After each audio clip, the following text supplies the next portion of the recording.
Campers or rangers of Reddit, what's the most unsettling, creepy, and/or supernatural thing that's happened to you in the woods? I was driving along a remote mountain road, looking for a spot to camp.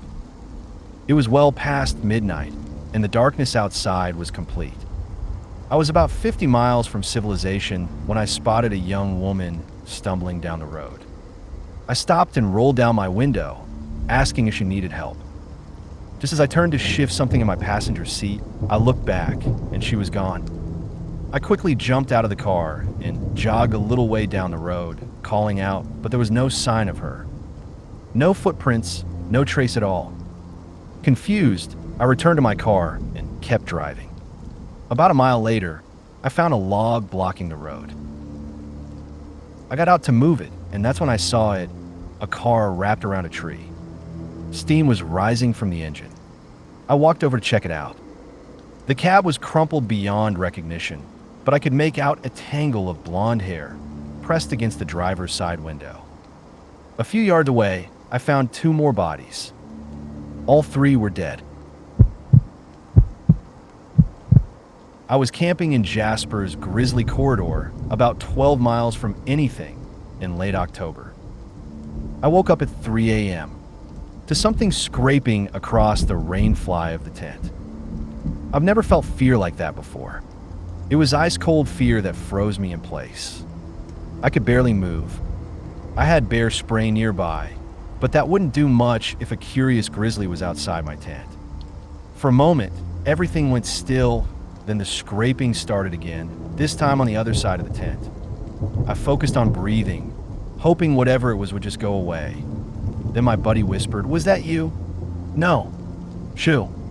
"Shit." After what felt like an eternity of silence, we finally mustered the courage to peek outside. There was a foot of snow on the ground, and piles of it had built up on the rainfly, so much that it eventually slid off the sides. We were idiots.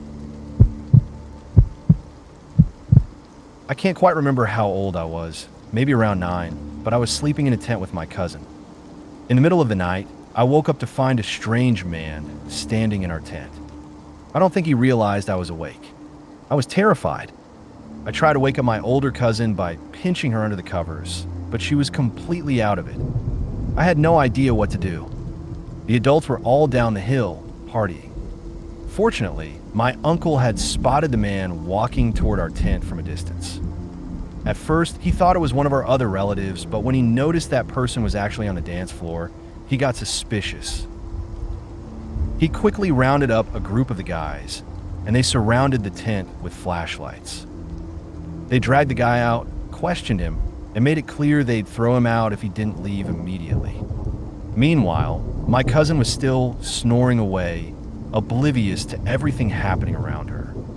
We all had a good laugh about it the next morning. That spring, as I walked our property line, mending the winter's wear and tear on the fence in preparation for the cows' return to pasture, I noticed an odd disturbance. A nearby bush was shaking violently, as if something was caught within. Curious, I went to investigate. What I found sent a jolt of primal fear through me. A fully mature tom turkey lay headless, its rich plumage stained crimson as blood still pulsed from its severed neck, its legs twitching in a final, involuntary spasm. The scene was so fresh, so violent, that a chilling realization washed over me. This had just happened. Whatever had delivered that lethal bite was undoubtedly close, within 10 feet, I reckoned, and the unsettling thought that it might still be watching me sent a shiver down my spine. Tom turkeys are no small, defenseless creatures. They're powerful birds. Whatever possessed the strength and speed to decapitate one with a single strike was not something I wanted to cross. I backed away slowly, deliberately not running, but moving with a swiftness born of pure instinct. To this day, I occasionally find myself pondering the identity of the silent predator that could ambush and kill a turkey just a stone's throw away from me, leaving no trace but that horrifying scene. I work on a trail crew in a national park, and since we live out there full time, it's hard to find anything in the woods truly unsettling or creepy. But playing pranks on the campers nearby, that's a different story. One of our all-time favorites is the captured Yeti tale, and it usually goes something like this. A group of campers, especially a bunch of Boy Scouts, sets up camp on the other side of the meadow from where we're working. As they hike past us, clearing brush or fixing steps, someone's bound to casually mention that we caught a Yeti the night before. The story goes like this. The Yeti had been sneaking into our camp, trying to steal our gear, but we managed to tie it to a tree. We called the ranger to come deal with it, but the thing somehow broke free. However, while it was captured, we put a cowbell around its neck. So keep your ears open, just in case. Now, even the most gullible campers might doubt the story, especially when it's coming from a group of scruffy trail workers. But those doubts don't last long when night falls. Each afternoon, we let our horses and mules loose to forage for grass. And if you're a Boy Scout, away from home for the first time, sitting in your tent in the middle of nowhere, hearing a faint ringing sound in the distance, well, that's when the terror sets in. The ringing gets louder and louder as something heavy stomps closer to your camp. The moon rises, casting a shadow across your tent, and then you hear it, a grinding, ripping sound as a large creature moves through your camp and disappears into the woods.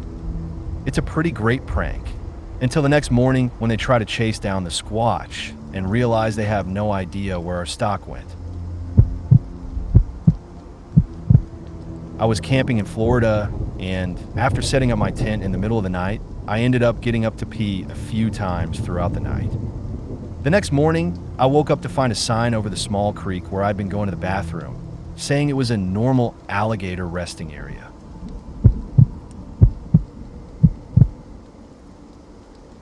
The solitude of a December backpacking trip in Michigan's Nordhaus Dunes was absolute. I'd hiked in and found a secluded spot about 50 yards off the main trail, the silence broken only by the whisper of the wind through the skeletal trees. A fire was out of the question. The dampness clung to everything. That night was a long, teeth-chattering affair. Around midnight, the stillness was punctuated by sounds that, in the distance, resembled dogs playfully yipping and growling. Coyotes, I figured. Though I carried protection and fear wasn't a familiar companion in the wilderness, the lack of a fire did prickle my nerves, an undeniable psychological vulnerability under the vast, cold darkness.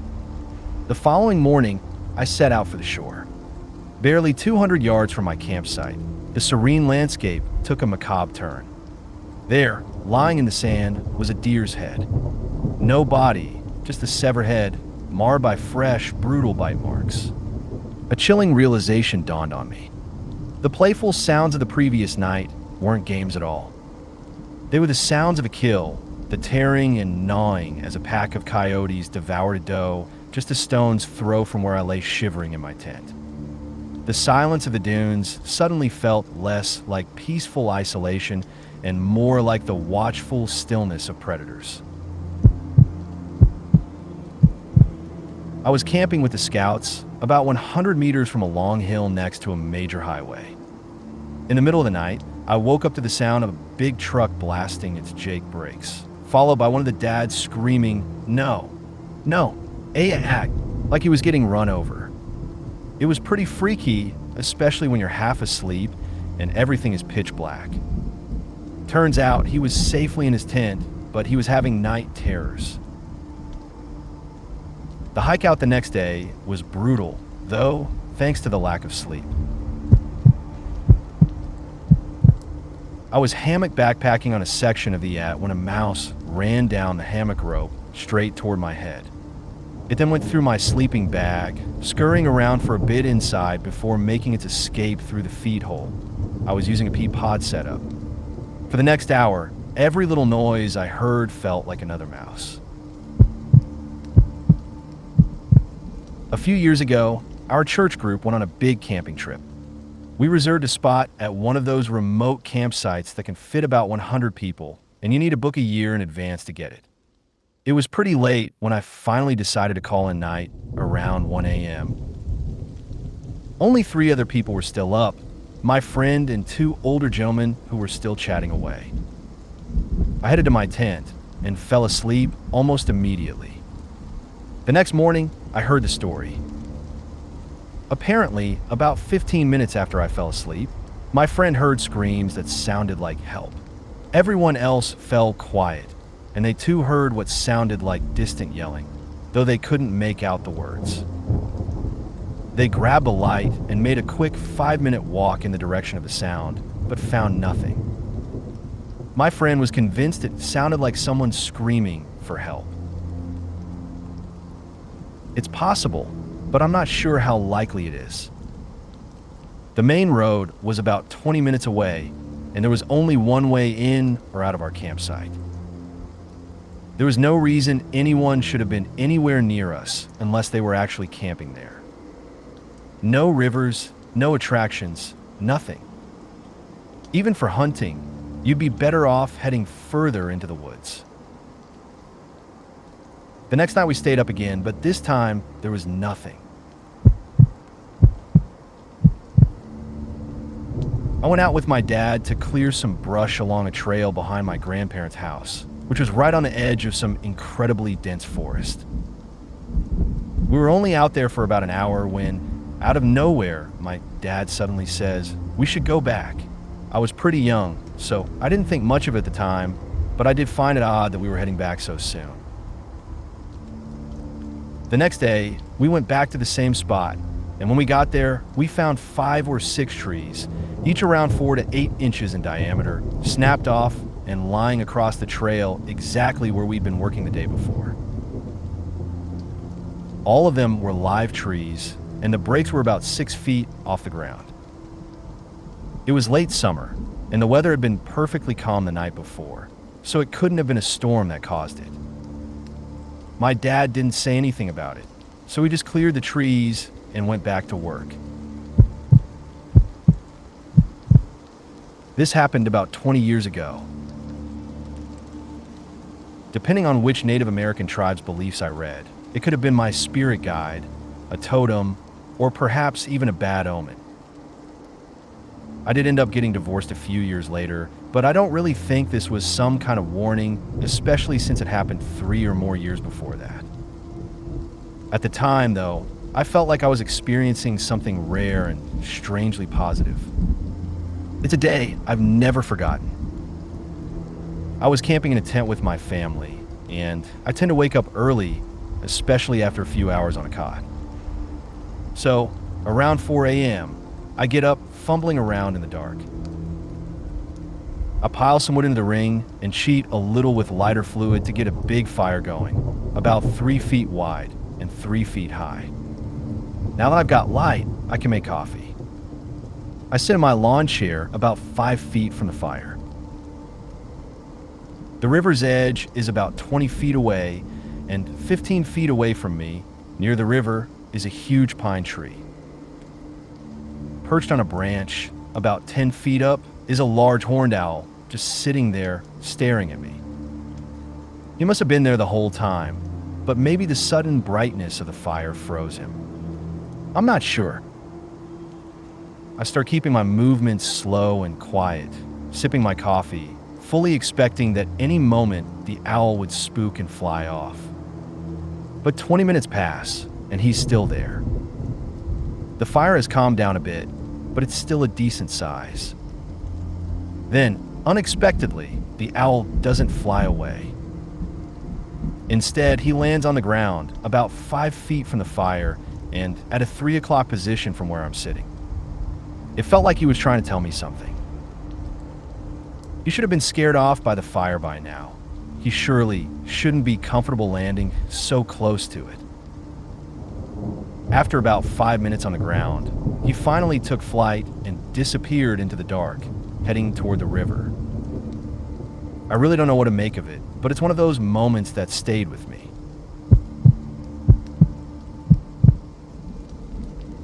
I was about 15 or 16 with 6 or 7 of my closest friends and a couple of their girlfriends. We decided to go camping for an extended weekend. No school on Friday or Monday for some reason. I wasn't a fan of camping, but I went anyway because my then fling promised me a surprise she'd only give me in the woods, if you catch my drift. So, we ended up at this remote campsite by one of my friend's grandpa's farm. It had a small creek, a big open area with no trees where we set up our tents, and dense woods surrounding it. 3 days into the trip, and after I'd gotten my surprise a few times, we were down to one working flashlight. It was getting dark, and someone came up with the idea of playing hide and seek in the woods. Yeah, because that's a great idea, right? What'd go wrong? So we all hid, and the seeker went off looking with the flashlight.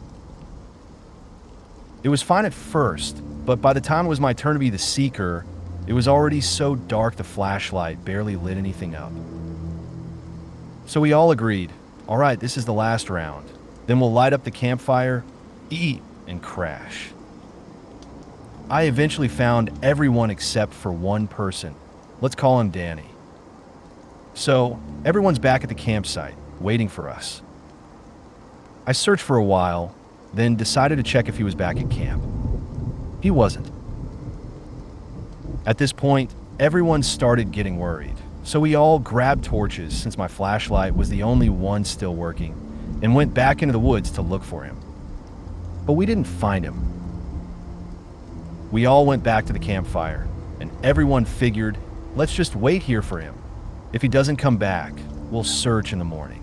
But for some reason, I couldn't shake the feeling that I should keep looking, and a couple of my friends agreed. So, me and 2 or 3 others stayed behind in the woods, silently freaking out. It was super late, and I could barely see anything outside the beam of my flashlight. At one point during my desperate search, my light hit something just outside its range, a figure crouching behind a tree. I yelled, "Oh, hi lads, I found Danny. He's here. Get out from behind the tree. Danny, I see you. It's not funny anymore. Come on, mate." Then I heard a shout from the camp. "Loremaster 00. Danny is here already. You can stop looking." I yelled back. "What do you mean he's there? I'm looking right at him. He's wearing a white shirt. I can see it. It reflects the light. Get out of there, Danny." That's when it hit me. Danny was wearing a red shirt. A chill of dread hit my chest, and I turned and ran as fast as I could back to camp. And when I got there, Danny was there. After that, nobody wanted to stay for the last day, so we packed up and headed home in the morning. I still hate camping.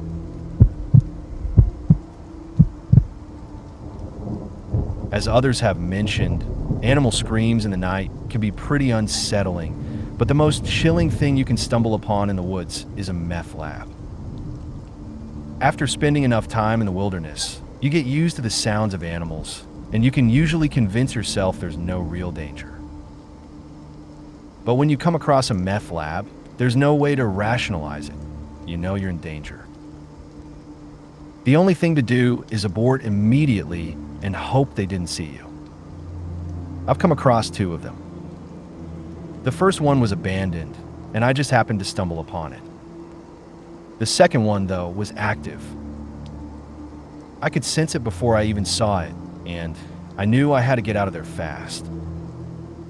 I contacted the police, and they busted the site, but I'm not sure if they ever caught anyone involved. It's an experience I'll never forget. Back in high school, a group of my friends and I went camping in a national forest in Colorado. We found a perfect spot with a solid fire ring, and as an added bonus, someone had carved benches out of logs with a chainsaw. There's also a massive log with a creepy face carved into it, kind of like a totem pole. We decided to name it Steve and made him our mascot for the weekend. Throughout the day, we joked about Steve being haunted because of his unsettling expression. That night, my tent group decided to prank the other tent by moving Steve right in front of their door. Now, Steve wasn't small. He stood around 6 feet tall, about 24 inches in diameter, and it took 3 of us to drag him. Moving him wasn't exactly a quiet task, and we had to stifle our laughter as we did it. The people in the other tent yelled out, telling us to knock it off and go away. We got Steve in a position, then snuck back to our tent, excited to see their reaction. The next morning, we woke up to find Steve right outside our tent, staring at us. Since we had gotten up first, we went to the other tent to congratulate them on pulling off a solid prank. But they had no idea what we were talking about. We argued about it while making breakfast, and as we all started getting freaked out, we decided to pack up and leave. Even now, 7 or 8 years later, the guys who slept in the other tent still deny moving Steve in front of our tent. What gets me, though, is that I barely slept that night.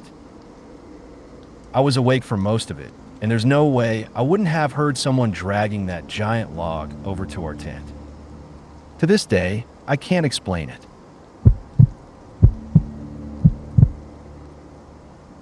I was at Boy Scout camp around 10 or 11 p.m., and we were all in our tents, not quite asleep yet, because the counselors made us go to bed early. Suddenly, we heard this blood-curdling sound, somewhere between a goat's scream and a loud yodel. My tent mate immediately convinced himself that we were being attacked by a Sasquatch or some other creature, and he started panicking. I did my best to calm him down, but we still didn't go check it out. Something big made that noise, and it definitely wasn't a Sasquatch, at least not one that would be in that part of the country. The mystery was solved the next morning. Turns out, it was my tent mate's dad. A group of raccoons had been trying to get into the bear bag, and he made the weird noise to scare them off. Though now that I think about it, if I ever had to pick someone who looked most like a Sasquatch, it would have been that guy. He was about 6 feet 5 inches and very hairy. This was the first time I really got stoned. I had smoked weed a couple of times before, but I could never really tell if it was affecting me until that night. I was 16, and my 22-year-old stepsister invited me camping with her cool older friends. Since she didn't have a lot of weed to go around and seemed determined to get me messed up, she had me sneak off from the main campsite with her. We went down to a nearby lake and sat on the boat dock. It was around 2 a.m., and she smoked a little joint with me on the dock. We both got high, but this time I really knew I was stoned. I could feel it 100%. I wasn't just wondering if that was what being high felt like I did the first couple of times.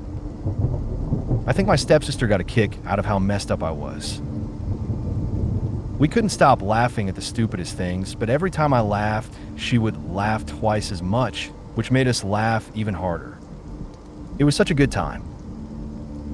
Eventually, we kind of chilled out and started talking quietly when we heard a loud knocking sound to our left. It was like someone was thumping on a tree trunk with a big stick. We looked around but didn't see anything, so we kept talking. We decided to go for a swim, but we got cold pretty quickly, so we ended up back on the dock.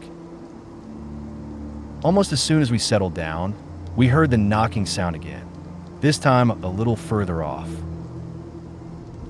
We could still hear her friends at the campsite, so we weren't sure if someone was messing with us. We talked about it for a minute and decided to go check on who was still awake.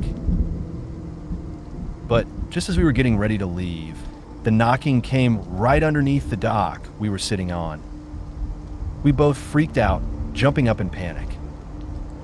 But after that, nothing happened, just pure, unexplainable fear. We backed away from the dock a bit, still wondering if one of her friends had somehow swum up beneath us without us noticing. But nobody came out of the water, and everyone else was still at the campsite. We still have no idea what made that knocking sound, or how it got so close to us. To this day, we both just shrug when we talk about it. It's one of those things that never really made sense. This didn't happen to me, but to my dad when he was a teenager.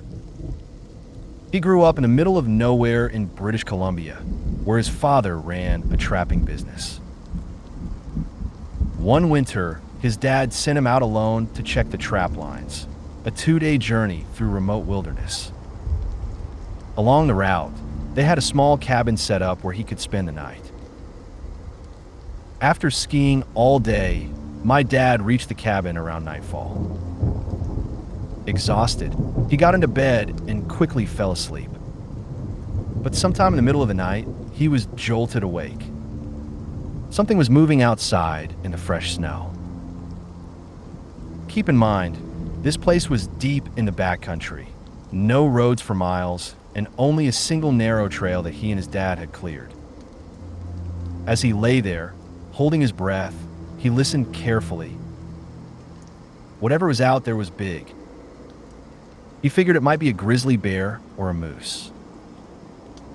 Then it walked past the cabin window.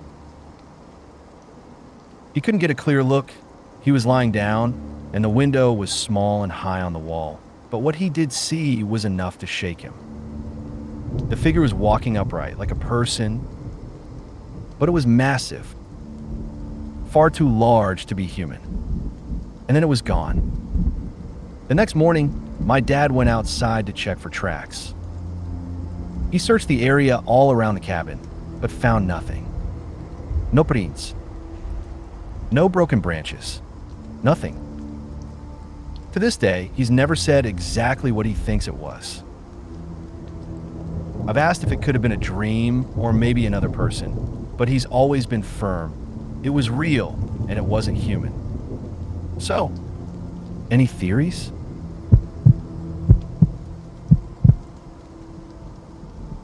I was bow hunting for elk once, and while this isn't exactly a creepy story, it definitely falls into the holy shit, I might die category.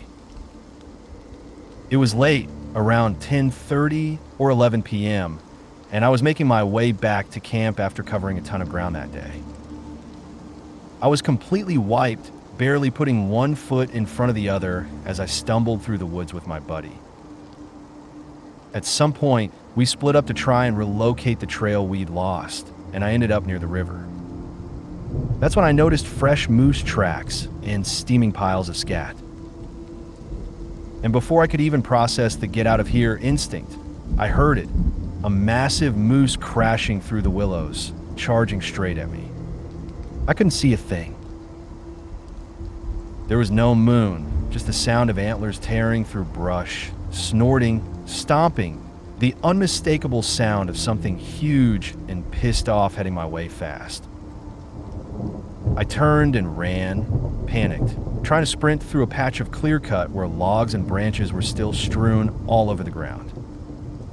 I tripped and flailed, falling hard as the crashing got closer. I honestly thought I was done. Scrambling, I pulled an arrow from my bow and dove into a nearby clump of bushes just in time. The moose thundered past me, circled the area once, then finally disappeared into the dark. And there I was, lying in a bush, adrenaline surging, holding nothing but a single arrow, absolutely sure I had just come within seconds of being trampled to death. I was out camping and decided to take a walk to see if I could spot any wildlife. As I was hiking down a trail, I came to a fork in the path. One direction seemed fine, but the other gave me a weird, uneasy feeling, like something was just off about it. I stood there for a moment, debating, but the feeling was strong enough that I turned and went the other way without really knowing why. The next morning, my dad was out riding his ATV and happened to take that same trail I had avoided. Partway down, a cougar crossed right in front of him on the path. He didn't wait around, just turned the ATV around and headed straight back to camp. When he told me about it later, I got this cold tingle up my spine. I still remember exactly how it felt. I don't know what it was that made me steer clear of that trail, but I'm glad I listened to it. I was camping in a remote part of Canada, really off the grid. We had to hike a good distance to reach the spot, and we ended up setting our tent beside a decent-sized lake. Not huge, but definitely too wide to swim across. We didn't see a soul the whole time. No signs of other campers, no distant fires, nothing. Just pure, quiet wilderness. After exploring the area, we came back, made some food, got a fire going, and settled in for the night. Just as we were about to call it a day and crawl into our sleeping bags, we suddenly heard voices. Clear as day. People talking and laughing, like they were standing a few feet away from us. It wasn't threatening, just normal conversation and laughter, but it was weird. We hadn't seen anyone for miles. It was like the voices came out of nowhere. For a second, it honestly felt like something out of a different dimension. We walked around a little, but didn't go too far. You know how it is, dark woods, mysterious voices. That's how horror movies start. Eventually, we realized what was happening. A small group was camping across the lake from us. Their fire was barely visible, maybe tucked behind a tent or some trees. We hadn't noticed it before. But that night, with the lake smooth as glass, we learned firsthand just how well water carries sound. Every word, every laugh, traveled clean across like they were right beside us. It was wild and kind of beautiful in a strange way.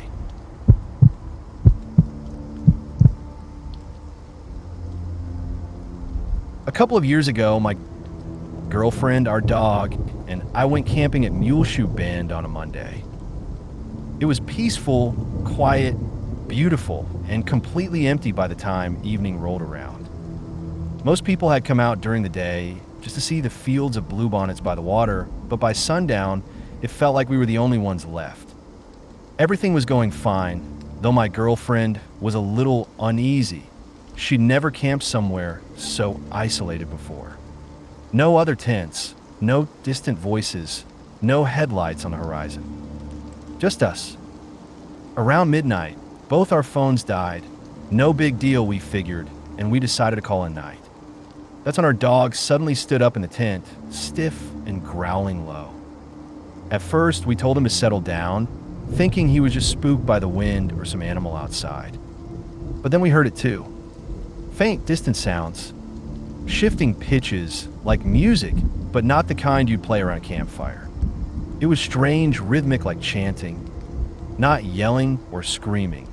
Just this eerie, melodic murmur carrying across the still night. We froze, listened, looked at each other. Then we packed up our entire campsite in under 5 minutes. Tent, gear, everything thrown into the car, and got the hell out of there. Still have no idea who or what that was. But we weren't sticking around to find out. Once, I spent the night in a tent at a campground near Bryce Canyon that was closed for the season. We were completely alone, no other people for miles. Just us, the trees, and the cold, empty silence of the off-season wilderness. Sometime in the middle of the night, we were jolted awake by a sudden, violent noise right outside the tent. At first, it was hard to make out, but then it became clear. An owl had just ambushed another bird, and it wasn't subtle about it. We lay there in the dark, listening as the poor thing let out this high-pitched, panicked squeal, echoing through the quiet as it was dragged off into the trees. Nature's alarm clock, I guess. Brutal. Unforgettable.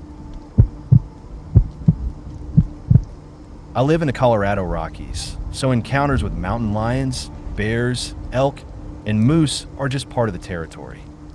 One morning, I headed out for an early trail run, really early, around 4 a.m., making my way up a mountainside in the dark. As I moved through a dense patch of forest, something massive, definitely bigger than me, suddenly rose up just 10 feet off the trail and bolted into the trees. I couldn't see what it was, only the movement and the sound of crashing branches. My headlamp barely cut through the darkness, and I just froze. I stood there, heart pounding, not moving for a solid 10 minutes, trying to listen past my own breathing. Another time, I was in a forest full of old, wind-down trees when I heard one fall, not far from me. The sudden crack and crash was unreal. You don't stick around after that.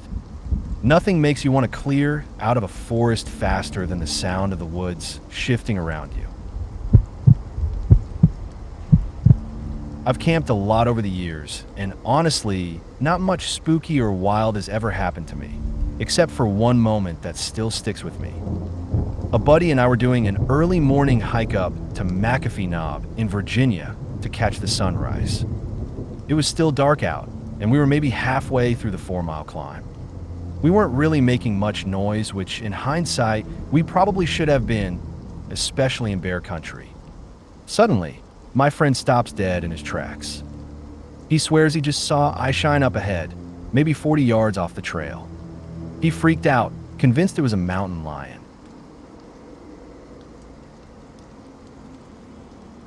Now, here's the thing. He's not the paranoid one, I am. I'm usually the one reminding him to be careful, to hang the food, to carry bear spray, all that. So when he's the one panicking, it definitely gets your attention. None of us saw it but him, but the way he reacted, he wasn't joking around. We stood there for a minute, unsure, adrenaline kicking in. Then we started making noise, singing, clapping, talking loud for a good 10 minutes before we worked up the nerve to keep going. We didn't run into anything after that, but it definitely shook us for a bit. Still hoping I run into Bigfoot one of these days, though. A few years ago, I stayed in a renovated 100-year-old cabin in Montana with some family. It was a beautiful place, rustic, quiet, surrounded by trees, but definitely carried that old feeling, like the walls had stories they weren't quite telling. The first night, we had a couple of beers and turned in early. A few hours later, I woke up feeling unbelievably hot, like the room had somehow turned into a furnace. My mouth was bone dry, which I chalked up to the beer, but the heat didn't make any sense. The thermostat had been set to a steady 72, and this felt closer to 90. As I sat there trying to figure it out, I rolled over, and that's when I saw her. An old woman, standing maybe 2 feet from the bed, just staring at me in the dark. Motionless. Silent. Watching. It was the first time in my life I felt completely frozen by fear. I couldn't move. Couldn't scream. I just turned my back to her and pulled the covers over my head like a terrified kid. Somehow, I eventually fell back asleep. The next morning, I asked the cabin owners, half jokingly, if the place was haunted.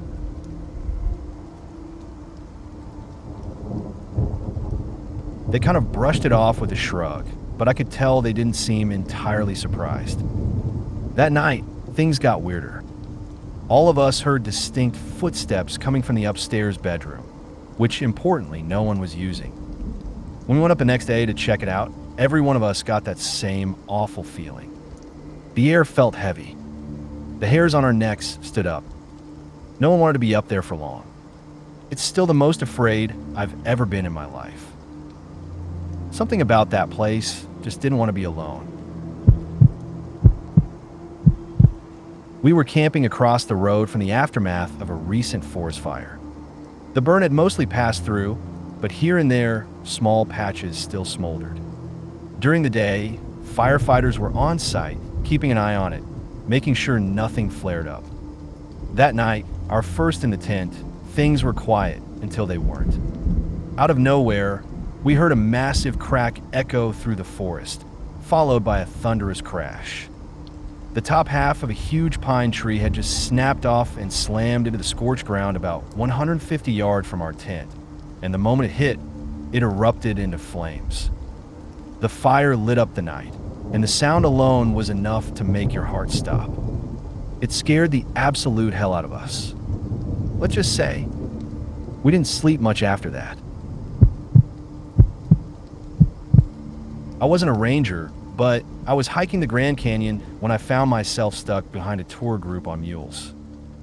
One of the riders was this big, loud woman from the Midwest, wearing a sundress and chatting nonstop. My buddy and I were trying to figure out how to get past them on foot and get back to enjoying our hike when, out of nowhere, the mule carrying the woman suddenly jumped off the cliff. Just like that. 1 second, the mule was moseying along, and the next, it took off straight into the air and leapt right off the edge, with the lady's sundress flapping behind her. But, miraculously, she held on.